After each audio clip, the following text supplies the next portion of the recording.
This week, we're launching the Article 5 Project, a new initiative exploring the history and future of Article 5 of the Constitution, which sets out the constitutional amendment process.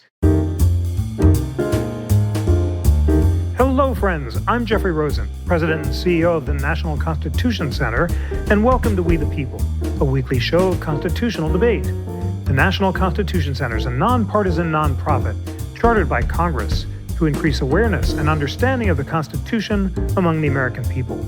In this episode, we explore the use of the Article 5 process from 1789 to the present. Project contributors and constitutional law scholars Gerard Magliocca, Sanford Levinson, Michael Rappaport, and Stephen Sachs explore the origins, debates, and ongoing challenges surrounding Article 5, as presented in their new essays. This conversation was originally streamed live as part of the NCC's America's Town Hall program series on December 3rd, 2025. The Article 5 project was made possible by Democracy Restated. Welcome, Professors Magliocca, Levinson, Rappaport, and Sachs. It's an honor to convene you. And Gerard, we're going to begin with you. You wrote the lead report for the Article 5 project. You provided a detailed account of the history and tradition of constitutional conventions, and you say that many unanswered questions about how a second national convention would be organized have caused federal officials to be terrified at the prospect of a national convention, in particular, the question of whether the proposed power of a national convention can be limited. Tell us about how you concluded that that was a central question and whether or not you believe that a convention can be limited. Well, thank you, Jeff, and thank you to everyone listening. I'm delighted to be the warm-up act, in effect, for the other distinguished commentators here. And I say that because my report is more of a descriptive account of our Article 5 history and practice rather than a kind of argumentative account. But, in response to your question, look, the trouble with a constitutional convention in terms of understanding it is that it is such a rare event, right? We've only had one nationally, and the state constitutional conventions that we've had, of which there are many, are not really quite comparable in terms of the scope of what they can do. So basically, the sort of fear of whether a convention would be unlimited, even if it were given a limited charge, is one that's been around since the beginning, almost from the day that the first convention ended. And in part, that's because we don't have them very often, but also the first convention arguably exceeded its mandate. That is, the framers were charged with amending the Articles of Confederation, our first constitution, and they proposed an entirely new constitution. Now, of course, part of what they said was that that is an amendment. They just made a very big amendment because some elements of the articles were present in the Constitution that we have now. However, one thing that we can say is that the mode of ratification for the Constitution that we have now was radically different than the one that we had for the Articles of Confederation. And so this leads to the kind of general concern that, well, you can summon a body to do a particular amendment or make a particular change, but once they're there, they could do anything that they like. Now, I think that this concern is overblown, really, for two reasons. First is any future convention that we might have would have to be transparent. You could not have, as we did in 1787, a secret deliberation behind closed doors in the way that the cardinals meet to pick the pope. And so I think anyone who in that body came out and said, I want to propose something that isn't part of what we were asked to do, that would immediately draw very sharp criticism and a lot of scrutiny. And so I think while in theory they could propose anything that they like, I don't think in practice that would be possible. Now, it's worth adding that even if a convention were to propose things beyond what it was asked to do, that would still have to be ratified. And the more things you add to the proposal, the more you go beyond what was originally envisioned to sort of add other things like Christmas tree ornaments, it's going to make the ratification less likely. And people who are there in that body who want to do what they've been asked to do will, I think, take that in mind or keep that in mind. Last point is that it's also hard to imagine a convention in the future being held without the delegates being elected rather than just appointed. And if they're elected, they're going to have to run, and they're going to be running on certain pledges about what they will or won't do.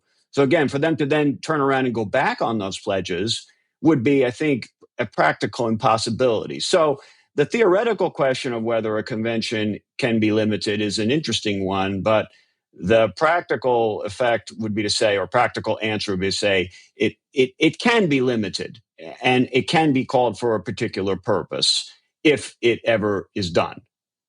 Thank you so much for that.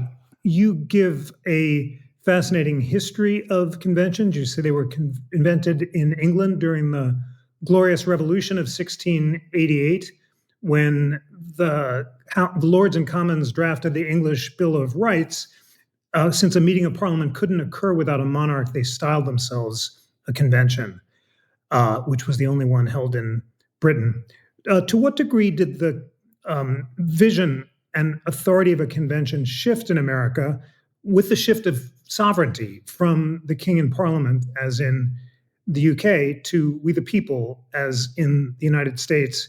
And did founders like James Wilson, who were central in relocating sovereignty from parliament to the people, argue that the people's power when meeting as a convention was plenary and that they could do whatever they liked or not?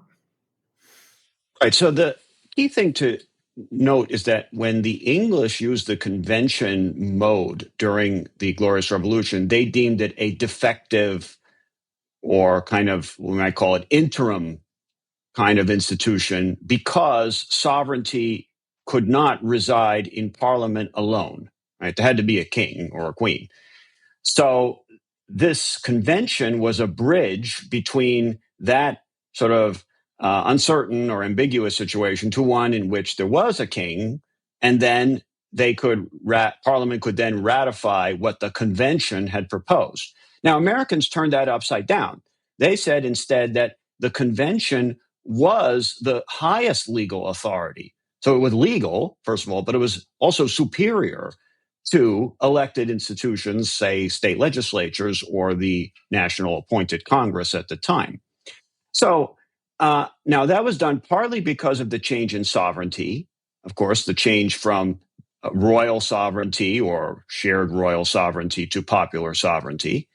It also reflected a kind of revolutionary ethos or confidence in the ability of people to kind of get together and start anew and do that through a body that was elected. That is to say, most state conventions, especially the ratifying conventions of the original Constitution, were elected members, and deliberative, right? And that this was kind of the highest exercise of what the people could do. Now, that said, of course, there was some nervousness even in the Federalist, where Madison talked about the fact, Madison not being quite as much of an enthusiast for popular sovereignty as Wilson, Madison did say, look, we can't be doing this too often. That is, if you keep summoning the ultimate power, it's disruptive and it could undermine confidence in the institutions that the ultimate power had previously created. That said, though, that would seem to be a kind of concession that, yes, this was the ultimate power. The people could do as they pleased.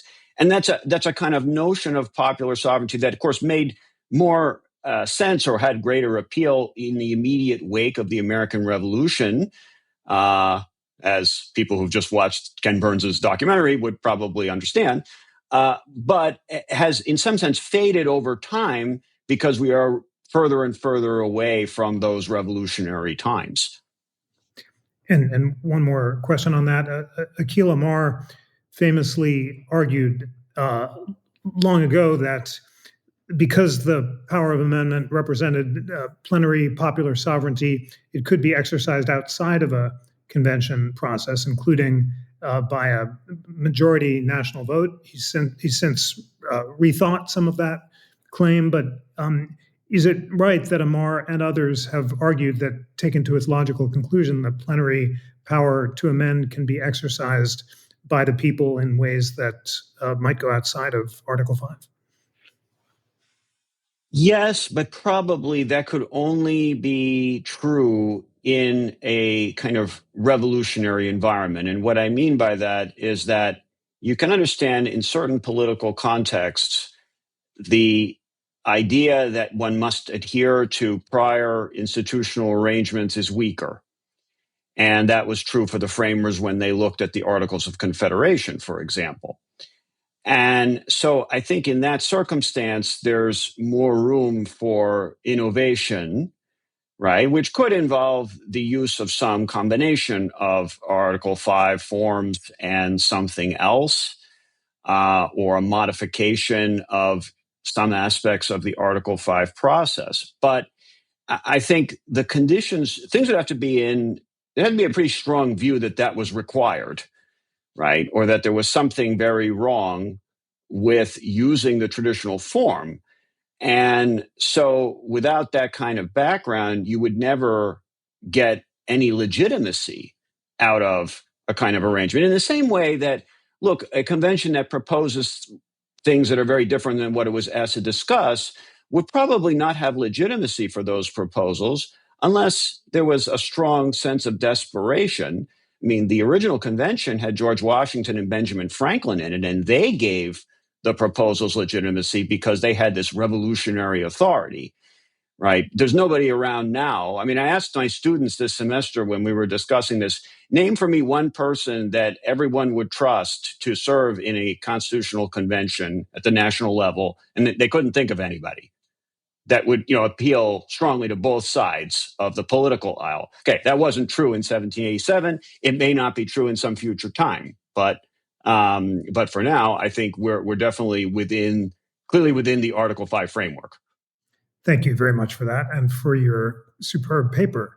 Michael Rappaport, in your response to Gerard, you take issue with some elements of his essay, in particular his assessment of runaway conventions. And you argue that limited conventions are constitutional since there's nothing in the language of Article 5 that suggests that a state legislature cannot submit an application for an amendment on a specific subject. That's a quote from your piece. Tell us why you believe that limited conventions are constitutional and how you think that they might be exercised. I'm happy to do that. Let me first say thanks so much to the National Constitution Center for giving me the opportunity to discuss the convention method. Maybe I'll answer that by saying I want to make 3 points here. First, I think the convention method is essential to our Constitution. It's unfortunately fundamentally broken, and I think it's misunderstood. So let me just start by saying I think the convention method is important. Article 5 provides 2 ways to propose amendments. Congress can propose them with 2/3 vote of both houses, but there's an alternative. 2/3 of the state legislatures can apply to Congress to call a convention for proposing amendments. And the framers included this second method for a crucial reason. At the Constitutional Convention, George Mason explained that requiring Congress's consent for all amendments would be dangerous because Congress might abuse its powers and refuse consent on that very account. So without the convention method, necessary reforms of Congress itself might be impossible. But here's the problem. The convention method is broken. It's never been used successfully in over 200 years. And while there is a variety of reasons, I think the main reason is the fear of a runaway convention. A convention that proposes amendments beyond its authorized scope or changes the ratification rules. So imagine the state legislatures apply for a convention to propose a balanced budget amendment. The convention meets, but instead proposes something entirely different, or even declares that its amendment needs only majority ratification instead of 3/4 of the Constitution. As Gerard was mentioning, this possibility rightfully frightens state legislatures, making them unwilling to risk calling a convention even for amendments that they support. And the consequences here are serious. Popular amendments that would limit congressional power, and we've had a number of those in the past that were popular. Balanced budget requirements, term limits on Congress, line item veto for the president. They've all been blocked because Congress won't propose them and the convention method doesn't function. And this failure may have fundamentally shaped our constitutional development, blocking desirable reforms on Congress and tilting our government in a more nationalist direction. Now, here's the irony, and I get back to the point that you asked me, Jeff. I believe runaway conventions are unconstitutional.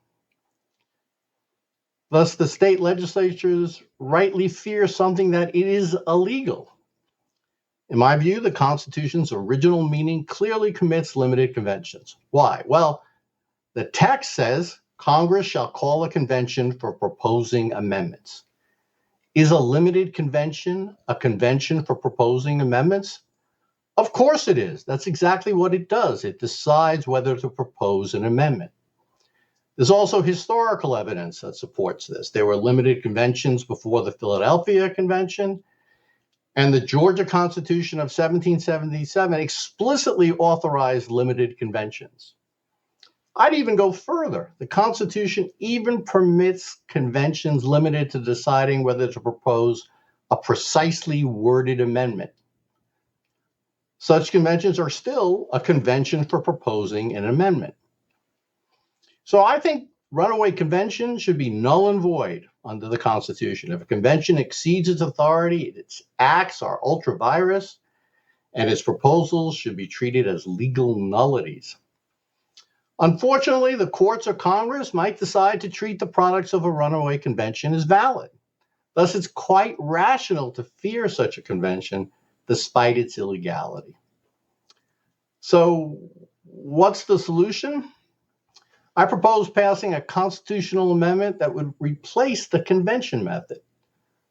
And it would have a system where 2/3 of the state legislatures can propose a specifically worded amendment. Now, the states could use advisory conventions, sort of an informal convention with no formal power to deliberate on the language. But this would eliminate the risks of a runaway convention because legislatures themselves propose the exact text. And to maintain the balance between the states and the nation, ratification should occur through some kind of national process. You could have a national referendum requiring a supermajority of the people. So that would ensure a national perspective.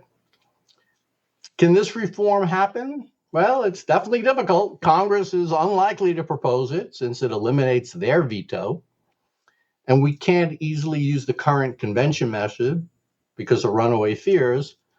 But if there were strong bipartisan support, state legislatures could apply for a limited convention to propose this reform. They could declare runaway conventions unconstitutional and require delegates to take oaths respecting limits. And Congress could pass legislation recognizing limited convention applications as valid. Now, these safeguards will not eliminate all the risks of a runaway convention, but they might reduce them enough to make the proceeding worthwhile. Given the need to eliminate a congressional veto on amendments, I would say this reform is worth pursuing. Thank you so much for that and for powerfully making the case about an amendment that would avoid this question of congressional blockage. A question on the history. In your view, was the Constitution proposed by the Philadelphia Convention illegal because it broke the rules of the Articles of Confederation, or was there, or not? Well, I certainly think it was illegal in the sense that it violated the Articles of Confederation, yes, which were the accepted law at the time, right? The Articles of Confederation said all of the states have to sign on to an amendment. That's not the way the Constitution required it. It required only 9 of the 13. The Articles of Confederation said that it had to be done by the state legislatures, the U.S. Constitution said no, we're going to do it by ratification convention, so bypassing the state legislatures. So yes, it was a revolutionary act, if you will, and illegal under the prior regime. Now, maybe it was justified. Sometimes there's justifications in a deeper sense, but it was illegal, I think. Yes. And might current runaway conventions, in your view, they'd be similarly revolutionary acts and illegal, perhaps justified, perhaps not, but not authorized by law? That's how I would think about them. Yes, and exactly right. So it's important to follow the laws, but sometimes, as Gerard mentioned, we're in different times, and people decide, we need some kind of revolution or quasi-revolutionary matter. But I don't think the American people now believe that about the country. So given that we're not in revolutionary times, the legality aspects of it, step to the front. And so a runaway convention, I do believe, would be illegal.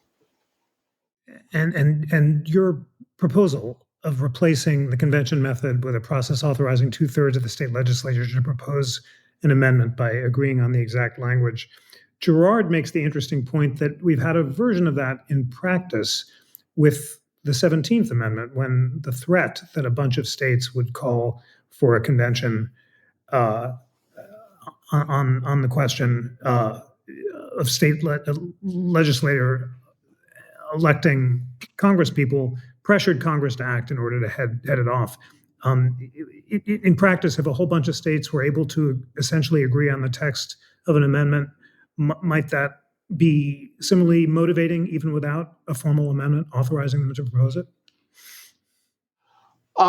Might it be? It's possible if they were to go and all agree on the same language. It's possible the Congress would go along, but it's also but it's quite possible that they would not. So we've been very close with various amendments. And what Congress does, this is slightly different than your hypothetical, but Congress can always sort of play a game. They can say, "Oh, well, we've got 2/3 of the states applying, but State A's application is slightly different than State B's, which is slightly different than State C's. We regard these as separate applications, therefore different amendments." There's sort of a game of chicken here. Do the states get together and call for a constitutional convention, and then how does Congress react to that? Gerard's process is, Congress will be scared of that. They'll propose the amendment on their own. But the Congress has a lot of tools in its toolkit to avoid that. But yes, it might be worthwhile having all the states get together in that way and apply for the same amendment. Of course, Congress could react against that. There are views out there that say limited conventions are not constitutional, and they might say, we're not going to go ahead with this because it's unconstitutional. So I think we'd be better off with the convention proposal that or the amendment proposal that I recommend, even though it's possible something less could get the job done, but I'm not sanguine about it. Thank you very much for that.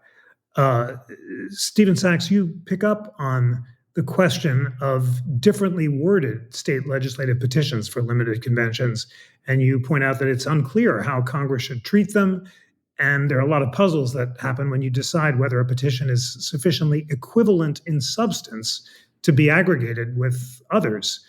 And then you argue that the constitutionality of limited conventions is at best unclear, and you make a really interesting and unique argument about the history of the 11th Amendment and why that cuts against the constitutionality of limited conventions. Tell us about your fascinating piece. Thank you very much, and thank you for having me. My view is more skeptical of limited conventions. I think that they have interpretive problems, they have constitutional problems, and they have some practical problems too. The interpretive issue is the one you describe. What do you do when Congress receives a bunch of applications for a limited convention that have slightly different wording? So one state wants to get the budget under control. Another state wants a balanced budget amendment. A third wants a balanced budget and a line item veto to restrict spending. Are those three applications for the same limited convention? Or are they three applications for different limited conventions because the delegates at each would have a different charge? In one, the delegates would be told to consider at least two measures, a balanced budget and a line item veto. In another, the getting the budget under control charge would be more general. And so there would be different questions of what are my obligations as a delegate to this convention? In my view, if Congress needs to count to 2/3, it needs to count to 2/3 for the same convention. Whatever convention it's scheduling and whatever charge it gives the delegates, it needs to have agreement on what it is they must do, what it is they must not do, what they may do, etc. Because of that, I'm also skeptical, in addition to these interpretive problems, on the constitutionality of a limited convention. Because if you think in terms of the wording of the charge, if Congress were to adopt a resolution for a convention proposing amendments, that would be a general charge. It would say, convention, go and propose some amendments. And whatever you guys want to talk about or not talk about, that's up to you. The initial applications from New York and Virginia were essentially of that form. They talked about some things they were worried about, but the charge to the delegates, had those applications gone through, would have been general. It would have said, come up with whatever amendments you want, discuss whatever amendments you want. Here are some issues we're worried about, but you guys have an unlimited charge. And I think it's plausible to read the language of a convention for proposing amendments in precisely that way, that what it's authorizing is a convention with a general charge and does not speak to the possibility of conventions with more limited charges. An analogy here might be the word electors that was used in the Constitution and construed by the court recently in the Chiafalo case. There, the question was, could a state appoint presidential electors and make it a crime for them to vote for the wrong person?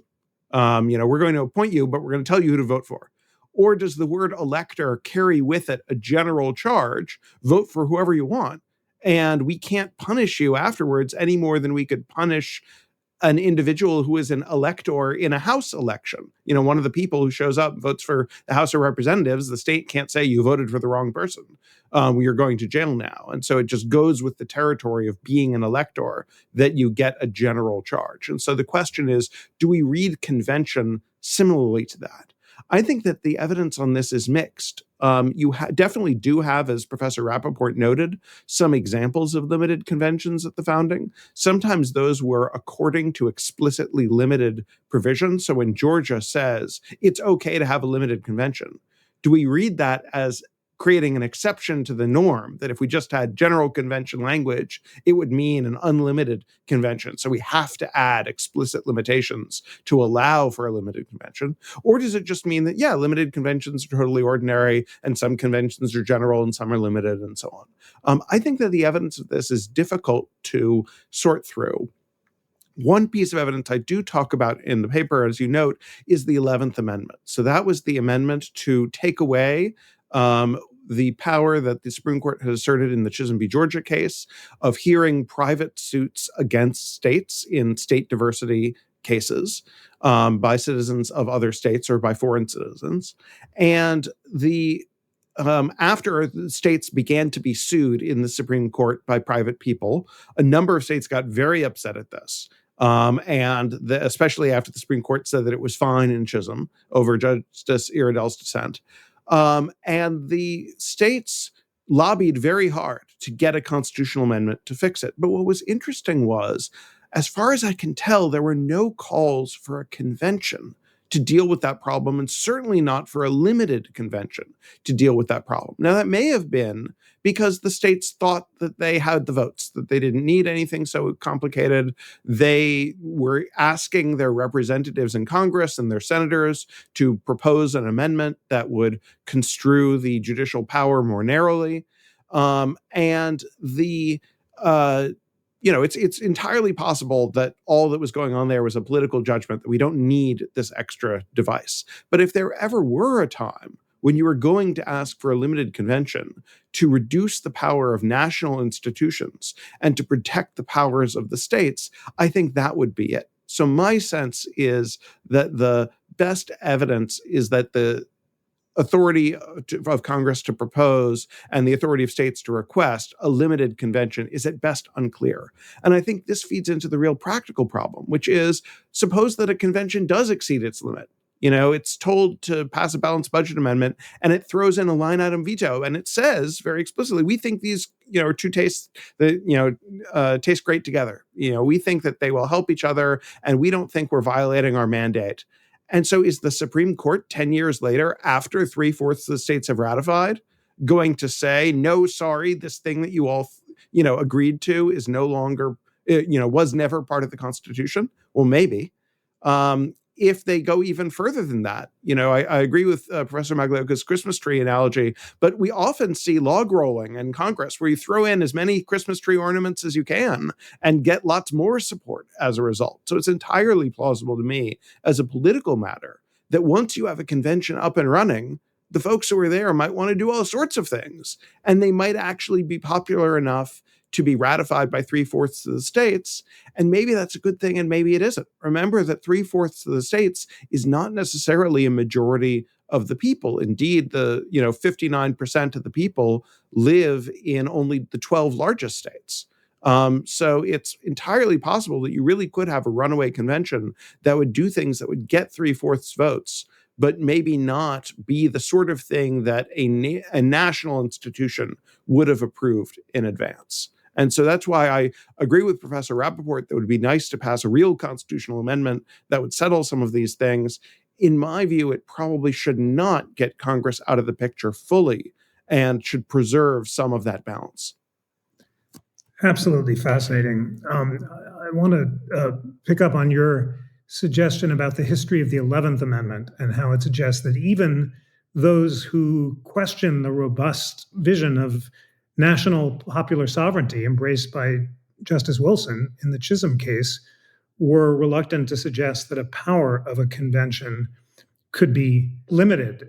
Does that suggest that they embrace the idea that we the people were sovereign in convention at the same time that they embrace the idea that states retained sovereignty along with the national government for purposes of the administration of government itself? So Professor Judd Campbell at Stanford has a terrific article that I commend to everyone watching called 4 Views on the Nature of the Union.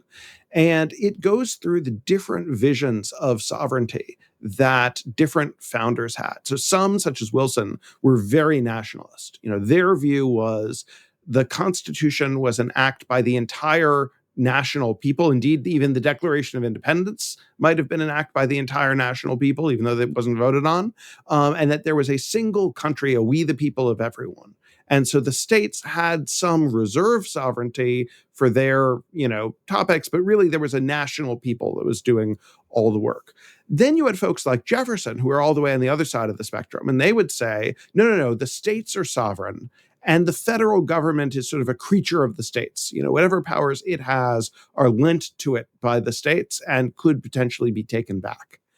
Then you had folks in the middle like James Madison and John Marshall, and their views, and there were differences between them, but were essentially that the different state peoples, were popular governments. They had a form of popular sovereignty. And the national government, too, had a form of popular sovereignty as a result of its creation.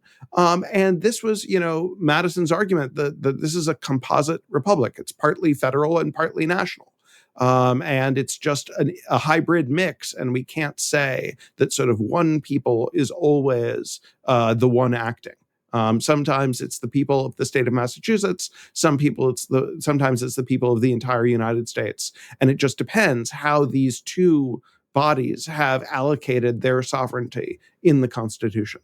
So if one takes that sort of more intermediate view, it will not be obvious who needs to act in order to change the Constitution. So, Article 7 says nobody is in unless they agree to it. Rhode Island and North Carolina were not part of the Union in that sense. When George Washington took the oath of office, they had not agreed to the Constitution. They were not required to agree to the Constitution. But once you're in, you're locked in. And 3/4 of the states and 2/3 of each House of Congress can bind you to virtually anything other than nowadays the equal apportionment of the Senate without consent. So, it's a difficult thing to be locked in and to be able to be subject to the whims of the other states that can act by 2/3 and 3/4. In my view, the best way to deal with this sort of hybrid sovereignty is to recognize it. My suggestion would be along the lines of Professor Rappaport's, but slightly different. Rather than change the threshold for Article 5 to be 2/3 of states proposing and a national referendum, in addition to the existing Article 5 mechanisms, I would suggest an additional mechanism that would flip the order of Article 5 while keeping the thresholds the same. So I would suggest allowing 2/3 of the states to propose an amendment. I'm sorry, 3/4 of the states to propose an amendment, same as would need to ratify it today, and then allow 2/3 of each House of Congress to ratify, so that you have the same people voting on it, but in different order. And I think this would get some of the benefits of the convention method, because you would have proposals that are coming from the states and not just from Congress. But then you would actually have some opportunity for national deliberation by a body in which all Americans are represented. And you would have the same difficulty of amendment and the same thresholds that you do today. Absolutely fascinating. Thank you so much for so well distilling Judge Campbell's piece, and also for your proposal about flipping the order of Article 5. Sandy Levinson, you argue for a new constitutional convention because you believe the collective flaws of our current constitution comprise a clear and present danger to the future of our country. You do think that the agenda could not be limited by the desires of the state, since the precedent established in 1787 was a true runaway convention. Tell us more about why you think a convention is necessary, and why you don't think it could be limited. Well, let me try to do this very quickly since time is going. You're absolutely right that I do believe that the Constitution is not only defective, but in our current circumstances, it does constitute a clear and present danger that needs to be addressed by what Alexander Hamilton in Federalist One called collective reflection and choice. And that's what a convention ought to be. And that's what the American public seems incapable of doing, either because of an exaggerated veneration for the Constitution, or much more ominously, a lack of any genuine trust in democracy, in popular sovereignty, in genuine government by consent of the governed. Secondly, I do think, and I say in my piece, that the most important political idea of the last 400 years is popular sovereignty. It's an extremely elusive idea. I'm very eager now to read Judd's article. I think the world of him. He's just a terrific scholar. So it is a very complicated notion, but sovereignty is a volatile notion. It speaks to unlimited power. If an entity doesn't have unlimited power, then it's not sovereign. It can be powerful, it can do great things, it can do terrible things, but conceptually, it's not sovereign. So what we really have to wrestle with is whether or not we believe in the possibility that the sovereign that allegedly ordained the Constitution would awaken and be able to act in the 21st century. Thomas Hobbes spoke of the sleeping sovereign. Now, what was important is that Hobbes justified the Leviathan state on the basis of popular sovereignty, on the basis of choice. But then he said the sovereign basically go to sleep and government would govern without really having to worry about the sovereign. But Richard Tuck, who taught at Harvard, retired a couple of years ago, wrote a great book called The Sleeping Sovereign and said that the way one understands the United States during the revolutionary constitutional period is in terms of an awakened sovereign. And it does seem to me we are talking necessarily and conceptually about the possibility of an awakened sovereign. One last point, because of time fleeting. I think the runaway convention argument is simply a red herring. It expresses a fear of politics in a double sense. First of all, God only knows what can happen. We can't really trust the political process, so we have to call on lawyers to figure out elegant guardrails or God knows what on the political process. It also just evinces the fear, which I think is pervasive in American politics, of the other, that they will capture the convention and do God knows what. Now, even though we are polarized, polling data shows that the people as a whole are less polarized than political elites or political donors. And so we really do have to ask ourselves, how much trust do we have in government by consent of the governed, which would mean everybody being able to participate and then being willing to be a good sport and accept the fact that you're not going to win everything you want, as against just this terror of the political process. Now, but just the last point I want to make. There is much to be said for both Michael Rappaport's and Steve Sacks's proposals about constitutional reform. If we were really simply around a seminar table and talking about how might we tweak the Constitution so that in 10 or 15 years, it might offer a better path toward constitutional reform. But I think what's fair to say, though Michael and Steve can correct me if I'm wrong in this, they have no sense of urgency that we can take 10, 15, 20, God knows how many years in order to create a more perfect amendment process. And we're not going to pay a huge price for that delay. For better and maybe for worse, I am somewhat Chicken Little, who believes that in some ways the sky is falling around us and that we don't have that amount of time to create a better amendment process that then would take another 5 or 10 years actually to effectuate itself. So I really do think we need to talk more seriously about what it would mean for we, the collective people today, to respond as a people to what the framers would have called the exigencies of the moment.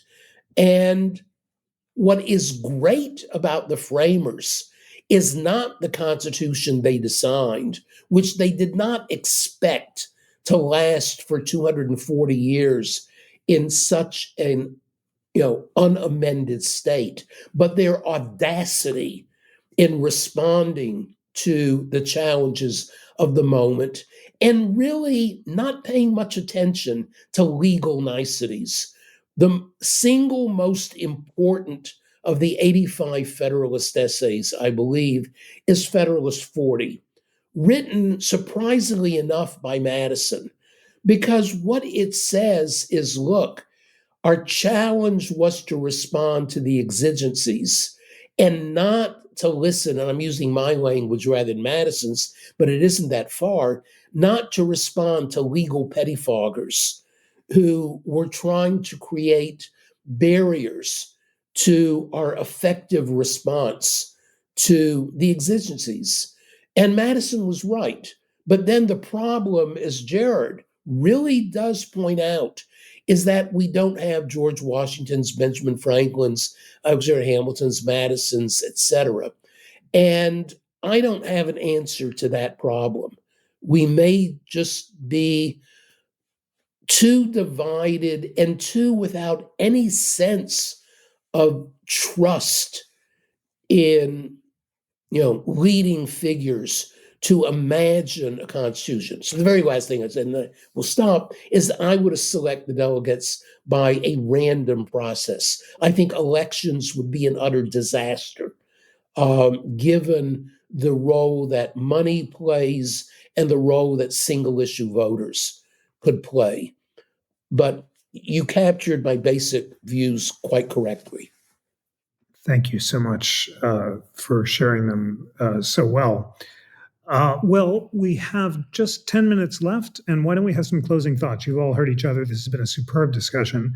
So you've got about 2.5 minutes each. I'll ask each of you to respond to this great discussion and to share with our listeners your thoughts on the history and future of Article 5.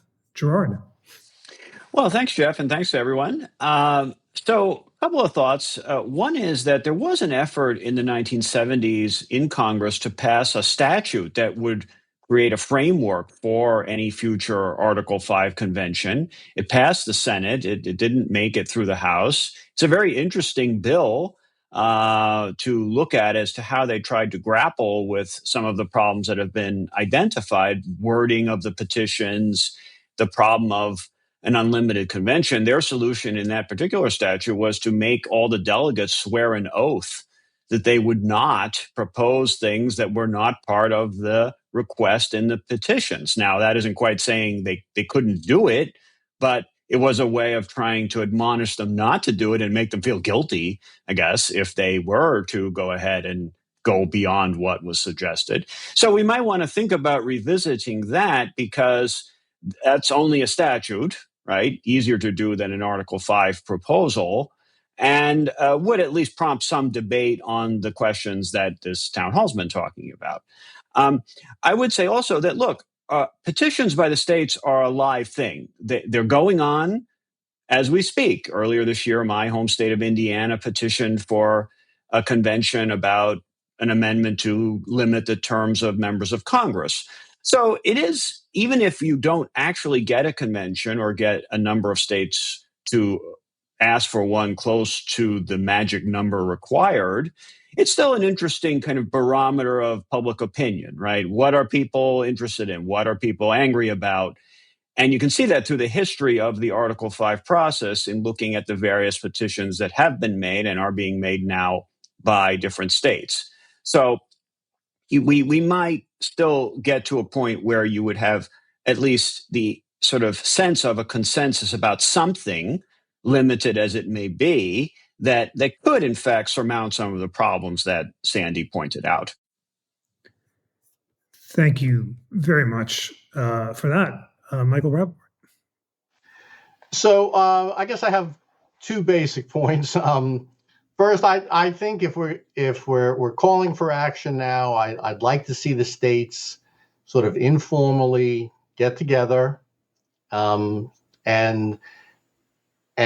try to agree to a limited convention to write a constitutional amendment that would change the amendment process along those lines, and be very focused in on that. I think that's the best way of really avoiding this congressional veto, and I think the congressional veto really is a big problem.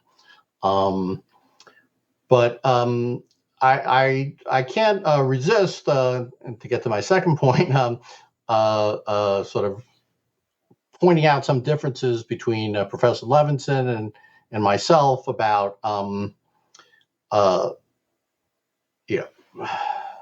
taking the bull by the horns and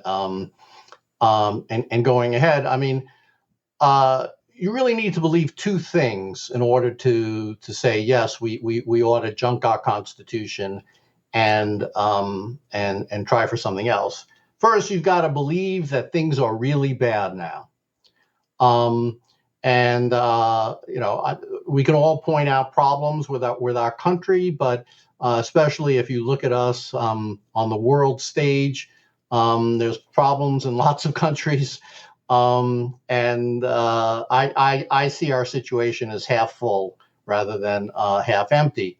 But even if you thought things were really bad, you'd also have to believe, there's a very good chance we would make things better by going through this process. Now, if things were really dire, you might be able to have that judgment. But to me, even if you think things are bad, the question is, Sandy mentions money in politics. Well, if we have that convention, they're not going to be money in politics there. So I would say rationally scared of getting something that's much worse than what we have, than this successful Constitution, warts and all, if you will. And so I much prefer the sort of more moderate proposal to improve our amendment process so that we can fix a problem rather than risk the whole thing. Thank you very much indeed. Stephen Sachs. Thank you. Along similar lines, the Article 5 process is always a question of change. It's always a question of something needing fixing, and how should we go about fixing it? And the idea of changing Article 5 assumes that there is, or presupposes that there is some problem with Article 5 that needs fixing. I think that there is. I think that it would be good to get more proposals on the table that would not require a sort of big bang of support of 2/3 of a House of Congress, which is very difficult to do, just to get it on the agenda. But at the same time, I think we have to combine that with some degree of small c conservatism, based on the fact that our Constitution has lasted pretty long time and has done pretty well. There's the famous Onion article, in retrospect, maybe we resorted to cannibalism too early. There's always the danger of, pulling the fire alarm before it's actually necessary. And so, my sense is this is very much a mend, don't end Article 5 situation. And so it would be good to have more proposals on the agenda, but I'm not sure it would be good to have radically different means of approving them. And so I would much rather see a proposal where we do flip the order, let the states go first, let them put things on the table, but ultimately still require the same threshold for approving them. And I think that would combine, it's true it would take a while, but good constitutional changes usually do. We are not in the revolutionary moment that they were in the 1780s when everybody was, states were going bankrupt and France was going to eat us alive. And, we didn't have those kinds of problems, now. And so we have different kinds of problems that require different kinds of solutions. And I think that the ways of opening the channels for those solutions is something that we can think about, but most of us don't know what those solutions are yet. And so it'd be very hard for us to design them in the abstract. Thank you very much indeed. Sandy Levinson, last word in this great discussion is to you. Okay. I'm not really sure how much of the Constitution I would junk as opposed to modify. What frustrates me as both a citizen and an academic is the lack of more general conversations like this one, so that there are no serious national leaders today who are trying to lead a conversation about what sorts of changes in the Constitution might be necessary. I often say that my favorite presidential election of all time was 1912, where you had three serious constitutional reformers in Woodrow Wilson, Teddy Roosevelt, and Eugene Debs, and you had the most able defender of the old order in William Howard Taft. During that decade, not only did you have four important amendments, but you had a culture that talked about constitutional change. and the need for constitutional amendment, some of which were good ideas, some of which were bad ideas, but they were on the table. That is what is missing today. And so at the convention, all sorts of things could be on the table to be accepted or rejected. Steve talks about lock-ins. Now, the most profound single issue in American constitutional theory is the legitimacy of secession, over which we killed 700,000 people. And the optimistic picture that we had a constitution that's worked for 240 years tends to elide that particular fact. We just really don't want to talk about the catastrophe of the Civil War. But the Civil War was based, among other things, on a constitutional theory of the compact theory and the reserved state power to secede when it was necessary to do so. I actually find secession an extraordinarily interesting and important topic. And in fact, in the last 4 or 5 years, you've seen 4 or 5 or more really interesting books across the political spectrum, published by people who take the issue seriously. Now, I could go on and won't with other sorts of problems that are just not being discussed generally with sufficient seriousness. And a convention could lead to that national discussion and test whether we really are capable of reflection and choice in how we want to be governed in the 21st century. Thank you so much, Gerard Magliocca, Michael Rappaport, Stephen Sachs, and Sandy Levinson, for a superb discussion. Sandy, I'm so glad you called out the election of 1912 and the fact that all 3 of the major candidates were constitutional historians who'd written books about the Constitution, including Constitutional Government by Wilson, a biography of Gouverneur Morris by Theodore Roosevelt, and a great book on the executive by William Howard Taft. What that election shows is the urgent importance of studying constitutional history and convening people of different perspectives for thoughtful discussions of structural issues involving the Constitution. That's exactly what this Article 5 project was designed to do. I'm so grateful to the vision of John Storrs of Democracy Restated, who thought it would be meaningful to bring together scholars to cast light on Article 5, and our discussion today has amply vindicated his confidence. Thanks to all, and look forward to seeing everyone again soon. Bye, everyone. Thank you. Thanks. This episode was produced by Bill Pollack and Griffin Ritchie. It was recorded by Scott Bomboy and Greg Scheckler and mixed by Bill Pollack. Research was provided by Griffin Ritchie, Anna Salvatore, Trey Sullivan, and Tristan Worsham. Friends, my new book is out. It's called The Pursuit of Liberty, How Hamilton versus Jefferson Ignited the Lasting Battle Over Power in America. If you'd like a signed book plate, please let me know, and I would be delighted to send one. Please also check out our companion podcast, Pursuit, The Founder's Guide to Happiness. All 12 episodes are posted. It was such an honor to interview Ken Burns and great American historians about their daily quests for self-mastery. And please check it out on Apple, Spotify, or wherever you get your podcasts. And always remember that the National Constitution Center is a private nonprofit.